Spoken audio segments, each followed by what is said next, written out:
তরল সোনা কিনতে যাচ্ছি আজ। আমাদের কেরালার বাড়িতে একটা গাছ দেখিয়েছিলাম, বলেছিলাম গাছটি সোনার থেকেও মূল্যবান, কিন্তু এখন আর বলবো না বাবা, এখন যে সোনার দাম হয়েছে। এই যে দেখছেন, উদ বা আউদ যাই বলুন না কেন, তার সবই পাওয়া যায়।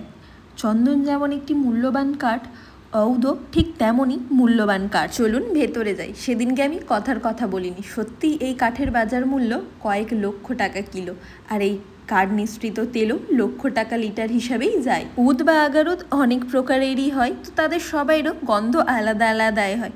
আজ আমরা সেই উদের সুগন্ধি কিনতে এসেছি। তো যেমন এর কাঠের দাম বেশি, তো এর সুগন্ধিরও দাম তো বেশি হবে, তাই মজা করেই আপনাদেরকে বললাম তরল সোনা কিনতে এসেছি। কাঠগুলো মূল্যবান বলেই এত সুন্দরভাবে কাঁচের মধ্যে রাখা আছে।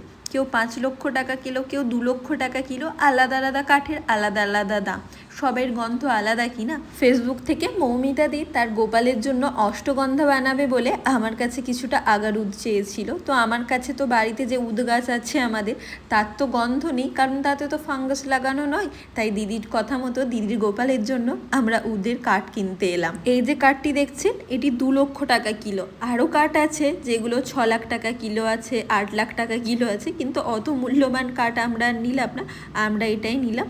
আর সাথে কয়েকটা আতরের শিশিও নিয়েছিলাম। আরবিয়ান দেশগুলিতে এর বাজার মূল্য অনেক। ওখানকার মানুষদের মতে উদের সুগন্ধ স্বর্গের সুগন্ধের মতো।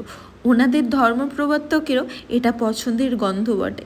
যদিও তথ্যটা আমার সঠিক কিনা জানা নেই, তবুও আমি আপনাদের সাথে শেয়ার করলাম। চলুন আরও একবার গাছটিকে আপনাদেরকে দেখিয়ে দিই। এই গাছের কাঠই কয়েক লক্ষ টাকা কিলো হিসাবে বিক্রি হয়।